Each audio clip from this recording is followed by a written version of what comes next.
Everyone laughed when I said I was marrying the poor boy who fixed cars at the roadside. They said I'd regret it forever, but they didn't know he was hiding the biggest secret of all. Wait till the end, because what happened after our wedding left the whole city speechless. If you believe love is stronger than money, hit that subscribe button and stay till the last line, because this story will change how you see people forever. I met Aiden on the coldest day of my life, both literally and emotionally, when my father had just announced my engagement to Liam, the son of his business partner, without even asking for my consent. I ran out of the mansion in tears, my heels sinking into the rain-soaked street, my makeup ruined, and that's when a car splashed mud all over me and stopped with a screech. A boy stepped out, wearing torn jeans, grease-stained hands, and the kindest eyes I had ever seen. He offered me his jacket, even though he was shivering.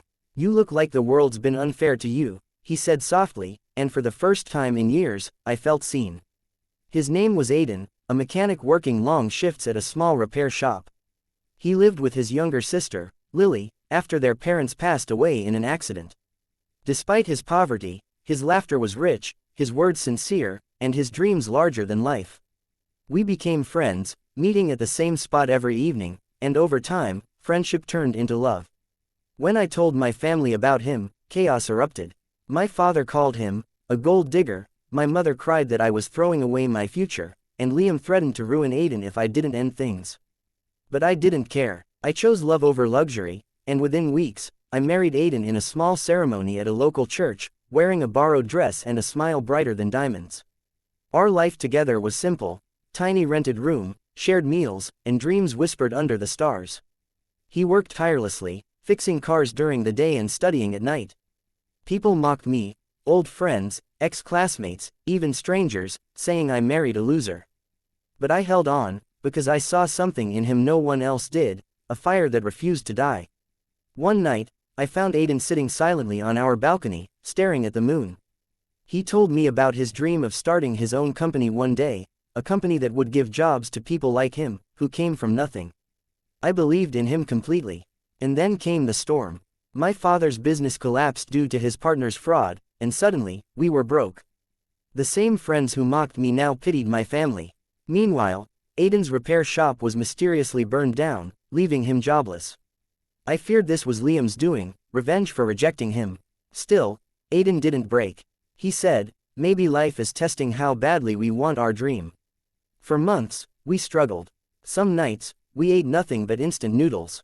But instead of giving up, Aiden started building something secret, coding late into the night, meeting strangers in cafes, and sketching designs I couldn't understand. He kept saying, "Just trust me a little longer." Then one morning, he vanished. His phone was off, his tools were gone, and all he left was a note: "Believe in me. I'll come back for you." My heart shattered. I thought he'd left me, just like everyone said he would. Days turned to weeks, weeks to months. I went back to my parents' house, only to face humiliation again. Liam was now engaged to another woman, and my parents avoided me. One night, while scrolling through my phone, I saw a viral news headline: "Young CEO revolutionizes auto industry with new eco-tech engine." My heart stopped. The photo was blurry, but I recognized that smile. It was Aiden. Tears blurred my vision as I read how he had secretly developed a low-cost, eco-friendly car engine prototype that major investors were now fighting to license. Within months, he had built Lux Motors, the fastest-growing automotive startup in the country. He had vanished not to abandon me, but to protect me from the dangers and corruption surrounding his innovation. I was both furious and proud. Then, one evening, I heard a knock at my parents' door. My mother opened it, and there he was, Aiden, dressed in a sleek black suit, eyes soft but burning with confidence. Behind him stood a convoy of luxury cars bearing his company logo. My father's jaw dropped. "Good evening, sir," Aiden said calmly. "I've come to take my wife home." The silence that followed was deafening. Liam, who happened to visit that night, turned pale. My father stammered, You're that CEO?" Aiden nodded. "Yes, sir. The same poor mechanic you once called useless." My mother burst into tears. Aiden turned to me, took my trembling hands, and whispered, "I told you I'd come back for you." I couldn't hold back anymore. I hugged him as everyone watched. From that day forward, everything changed. Aiden bought a beautiful villa and surprised me with a garden filled with the same flowers I once loved. He hired my father as a senior consultant in his company to help rebuild his dignity, and even offered scholarships in Lily's name for orphans to study engineering. But that wasn't all. On our first wedding anniversary, Aiden blindfolded me and drove me to a hill overlooking the city lights. There stood a billboard that said, "For the girl who believed in me when no one else did, you are my whole world."